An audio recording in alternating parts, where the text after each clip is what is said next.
given that you came up from tech support, which is literally like face to face with the customer in the worst times, moving into sales and CEO, how has that view of the customer, how has that, intrinsic relationship with the customer impacted how you lead the team and how you sort of develop strategy currently, without giving away your secret sauce?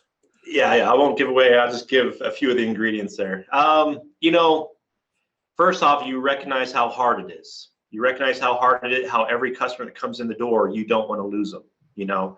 To be out there and just have a kind of a pump and dump mentality, bring them all in, sell them, and then not worry about the renewals and recharges or keeping them happy, you are negating almost 50% of your revenue. So right off the bat, my first focus is like, hey, we need to get our renewal rate and our recharge rate up from what it was to almost 100% if possible. That's our goal.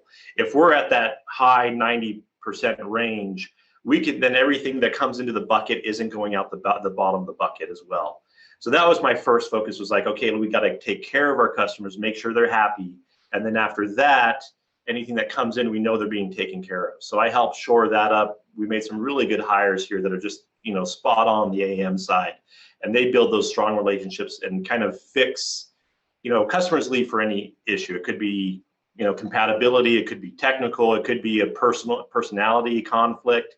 You want to try and mitigate or limit the ones that you can, which is, features or things that you can do as far as your dev team go or your product goes. And then after that, it's, personality, you can switch them to a different AM or something like that if there's some concern there. So we shored that up first so that the bucket wouldn't let them all out.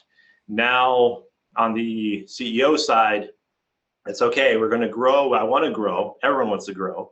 How am I going to do that? What's the best way? What have we not done to get growth? And the CEO before me, the CEO the whole time I was here, Bill Glenn, he has a great saying, and I'm sure it's out there, someone else's quote, I can't give it to Bill, but it was, the definition of insanity is to continue to do the same thing and expect a different result. And that's really where I came from, was like, we've always done Google Ads. What else is there? Is there other watering holes? Is there other places where I can go out there and have a more direct conversation with our potential clients so that they can come in the door, hear about us, where we aren't talked about? Where are these, like I said earlier, watering hole? It's kind of been my mentality on that. I think it's Einstein who said that one. So I think well, Einstein was quoting Bill, so I'm not sure. Bill's gonna be flattered that I ascribed an Einstein quote to him. Well, I don't know. I wasn't there. I wasn't in the room, so I don't know where it came from. So we talked about getting that perspective and understanding, and then what I keep hearing is perspective, like the word perspective on your sales. So the other thing that you mentioned earlier is like shared expertise. So I'm going to sort of ask two parts and you can pick which one you want. How do you share? What is the process or structure you have internally to share expertise with your team so that they learn and develop and grow? And one of the previous podcasts we did was on a development, continually learning organization. The other is, what do you do as a CEO to continue to develop your leadership capabilities, and how do you elevate your perspectives currently? So internally or externally? Yeah, two great questions. The first off is the training for the sales team, okay, and training for technical support. It's very easy day in, day out to kind of start negate trainings. If you do a weekly training with your sales team, and what we do is we pull up a phone call and you go through the phone call as a team. Whoever the salesperson is that did the phone call, you go through this phone call as a team, and we have a little grading sheet, and everyone goes through and grades the different points in that call and how they did on it. So what that does is it creates accountability for the sales reps, where they go, you know what, I'm probably going to get my phone call in this training meeting next week or at some point in the future, and if this doesn't look good, I'm going to get a 67 out of 100. Or, on the phone call, I'm going to ask all the questions. I'm going to dive in deep with the client. I'm going to build a relationship with them and friendship and discussion. But at the same time, I'm going to get out the details of what they're looking for and how they need. And therefore, I can help this call improve. What's very easy in any organization, and I've seen it here as well, is to kind of delay those sales training meetings and say, oh, well, let's not have one this week. Oh, we didn't, let's just do it once a month. You have to do repeated trainings, ongoing, almost just persistent training. Even if it's mundane, you need to address that and say, okay, why is this mundane? How can we improve this and make it better? But you need to schedule those recurring training meetings. Otherwise, your team isn't going to be connecting, they're not going to be improving, and you're not going to notice it. And all of a sudden, you're going to see sales decrease, you're going to see expertise decrease, and it's a slow slide. You're not going to be even aware of it. So that's the first danger. And I'd recommend for any company out there, have just a set training schedule and stick to it no matter what. Never delay it. If you're not prepared for it, that's your fault. But you show up and you do that training meeting and you say, okay, next week I'm going to do a better job, improve my content and go from there. But you got to do those. Otherwise, it's a big weakness.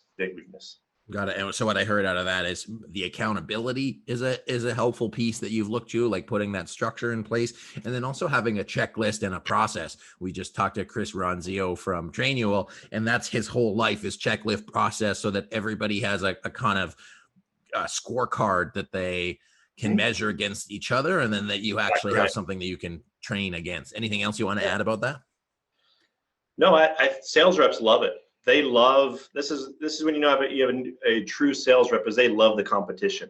They love to brag to someone else and be like, hey, I got 96 on that. What did you get on your one last week? Oh, I got a 90. Oh, well, you'll get better. You know what I mean? Like that good fun banter.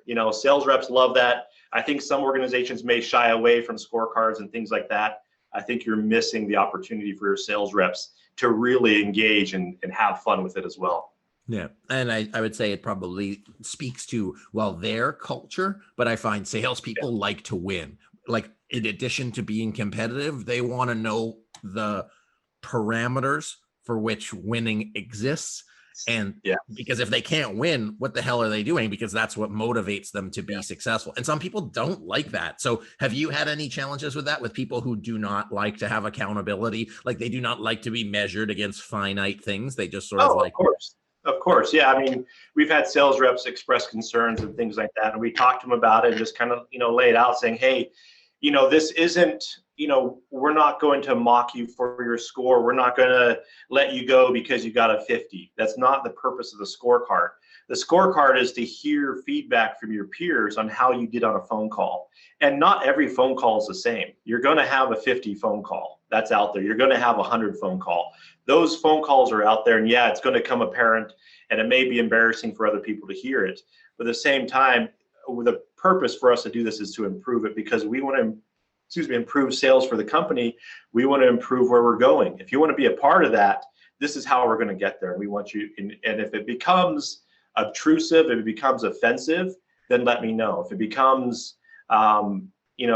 negative, then let us know, let the management know, and we'll address it. We'll change it so it's not that way. But the purpose of this whole training is to help you go from here to here as a sales rep. And I think every sales rep is okay with that or agrees with that.